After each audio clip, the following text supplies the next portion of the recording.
तो भाई आखिरकार हरियाणा के जनता ने इस बात को तो साबित कर दिया कि भाई कांग्रेस जो हरियाणा में हिंदुओं को बांटने में असफल रही। हरियाणा की जनता बहुत ही समझदार निकली, उन्होंने अपने आप को बांटने नहीं दिया, क्योंकि 2024 का जो लोकसभा चुनाव हुआ था, इन्होंने एक बहुत बड़ा उदाहरण सेट किया था हिंदुस्तान के लोगों के लिए, खासतौर पर हिंदुओं के लिए आंखों को खोलने वाला यह चुनाव हुआ। क्योंकि इस चुनाव में जिस तरह से वोट की ध्रुवीकरण हुई थी ना, जिस तरह से वोटों की राजनीतिकरण हुई थी, एक तबके की बात करें तो इस देश में धर्म के आधार पर वोटिंग हुई थी 2024 के लोकसभा चुनाव में। और यहाँ पर बहुत सारे ऐसे सीट थे, बहुत सारे स्टेट में ऐसे सीट थे जहां पर मुस्लिम बहुल इलाके में बीजेपी को 4 वोट, 5 वोट, 2 वोट, 3 वोट ऐसे करके मिले थे। और यहाँ पर कांग्रेस जो हिंदुओं को बांटने में जो है वो भी कामयाबी हासिल कर ली थी, जिसका परिणाम ये हुआ कि बीजेपी जो अकेले दम पर पूरे तरीके से कॉन्फिडेंट थी कि भाई राम मंदिर बनाने का उसे एक बहुमूल्य उपहार मिलेगा हिंदुस्तान के जनता के द्वारा, लेकिन वो उपहार नहीं मिल पाया। लोगों को बहुत ज्यादा उम्मीदें थी, बीजेपी को खासतौर बहुत ज्यादा उम्मीद थी, और उम्मीदें होना भी चाहिए, क्योंकि 500 साल के एक गहन मुद्दे को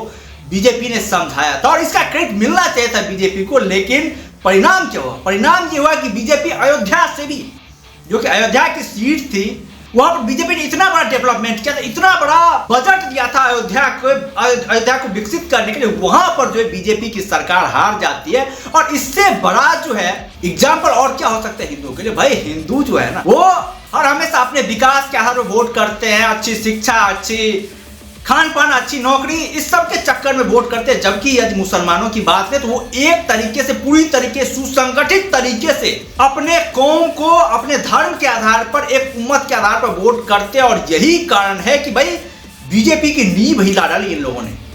कहीं पर भी कोई भी इक्का मुसलमान जो बीजेपी को वोटिंग नहीं करी थी। इस बार के लोकसभा चुनाव में बहुत ही कम ऐसे सीट दिखे होंगे मुस्लिम बहुल इलाके में जहां पर बीजेपी के विधायक या सांसद जीते हों।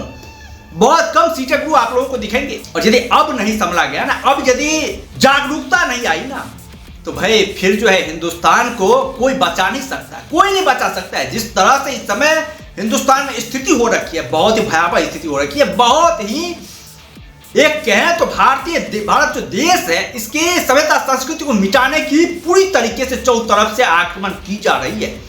दक्षिण भारत को पूरी तरीके से कर दिया गया, भाई कन्वर्ट कर दिया गया। वहां पर आप देख लीजिए, हमारे देश में जो है वो सबसे शिक्षित रहा है, सबसे प्रतिष्ठित रहा है, सबसे ज्यादा साक्षरता है, सबसे ज्यादा शिक्षित राज्य केरल है। यहाँ पर बहुत ज्यादा साक्षरता है, लेकिन यहाँ पर जो है यहाँ के लोग जो है सबसे ज्यादा IAS में भर्ती होते हैं। यहाँ पर सबसे ज्यादा धर्मांतरण का काज होता है, यहाँ पर सबसे ज्यादा लफ्ज़ जिहाद के एंगल चलाए जाते हैं। और इससे भी जो खास बात है, यहाँ पर जो आतंकवादी संगठन है, और उससे भी जो खास बात है, यहाँ पर PFI का मुख्यालय है। PFI एक ऐसा संगठन है जो कि RSS के तर्ज पर, RSS को टेक ओवर करने के लिए मुसलमानों की द्वारा बनाया गया एक संगठन है, जिसका मकसद है RSS को टक्कर देना, RSS की तर्ज पर अपनी सेना तैयार करना। और ये लोग जो उस तरह का काम भी कर रहे हैं। और केरल में सबसे ज्यादा जो RSS के कार्यकर्ता मारे जाते हैं, उसमें सबसे ज्यादा PFI का हाथ होता है। और PFI उतना ही नहीं है, वहीं तक सीमित नहीं है। हिंदुस्तान में जहां जहां पर आतंकवादी हमले होते हैं या फिर कोई ऐसी घटनाएं होती है, तो वहां पर भी PFI का नाम सामने आता है। और सरकार जो इसे बैन करने में लगातार असफल रही है। कर्नाटक में वो हिजाब विवाद जो हुआ था, वो तुम लोगों ने देखा होगा, लेकिन उसके बावजूद जो है, जो कि इतना बड़ा विवाद होता, पूरे देश में सुप्रीम कोर्ट यहां तक गया था यह विवाद है, उसके बावजूद जो है वहां पर बीजेपी की हार होती है। और यह हार बीजेपी की नहीं थी, यह हार जो थी वहां के हिंदुओं की थी, और उनकी समझदारी की थी कि भाई वो लोग किस तरह से सोचते हैं, यह दिखाता है वहां पर। और जैसे ही वहां पर कांग्रेस की सरकार सबसे पहले हिजाब बुर्का वाला जो ये नियम था, उस नियम को लागू करी, तो भाई यहां पर जो है ना, यहां पर हमारे देश में जो है अब मतलब एकजुट तो होना ही पड़ेगा हिंदुओं को। हालांकि मोहन भागवत ने पिछले कुछ दिनों में बयान दिया था कि भाई हिंदुओं को एकजुट होना पड़ेगा किसी भी मुद्दे पर, ताकि जो है जिस तरह से उधर वोटिंग हो रही है, एक सुसंगठित तरीके से इधर भी वोटिंग हो, इधर भी सरकार जो मजबूत बने। सरकार मजबूत बनेगी तभी कोई बड़े फैसले लिए जाएंगे, नहीं तो बड़े फैसले कैसे लिए जाएंगे वो? जब इस तरह की हालत रहेगी तो भाई कैसे लिए जाएंगे? क्योंकि बीजेपी ने 2014 में जब बीजेपी सत्ता में आई, तो वहां पर बीजेपी बड़े फैसले नहीं ले पाई थी। उनको उम्मीद था कि भाई जैसे जैसे काम करेंगे आगे, उस तरह से जो है उनके समर्थन में वोटिंग पड़ेगी और वो डिसीजन ले पाएंगे। तो जब 2019 में आई थी बीजेपी तो वहां पर बहुत बड़े बड़े काम हुए थे। आर्टिकल 370 हटा था क्योंकि उस बार बीजेपी पावर में। उसके साथ साथ राम मंदिर का भी मुद्दा जो था वहीं पर शांत हुआ था। तो यहां पर यदि बीजेपी को वोटिंग मिलती तो जो वादा किया गया था पीओके को वापस लेने का, वो वादा यहां पर कामयाब हो पाता। लेकिन पूरी तरीके से जो है बीजेपी भी लाचार मजबूर है क्योंकि अपने दम पर सरकार नहीं बना पाई ना। और दूसरे जो दल है उस दल के साथ कई बार मतभेद हो जाता है। बहुत सारे दल ऐसे होते हैं जो कि तुष्टीकरण की राजनीति करते हैं। बीजेपी में भी वो दल हैं। और सबसे बड़ी यदि सेकुलर पार्टी की बात करें इसमें जेडीयू है। जेडीयू कई बार विरोध किया है, कई बार जेडीयू जो है बीजेपी से अलग हुई है, कई बार बीजेपी में शामिल हुए। इस बार उसका शामिल होना जो है बीजेपी में बनता है क्योंकि बीजेपी को समर्थन की बहुत ज्यादा जरूरत है।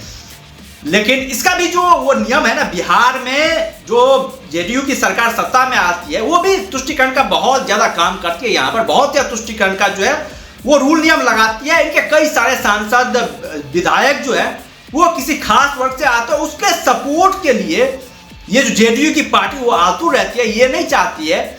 नीतीश कुमार का भी एक बयान आया था जब एनआरसी लागू करने की बात की जा रही थी, उसके भी विरोध में थे ये नीतीश कुमार। उन्होंने भी प्रखर तरीके से ये एनआरसी का विरोध किया था। उन्होंने भी कहा था भाई ये जो नियम है ये नियम हम भी नहीं लागू होने देंगे।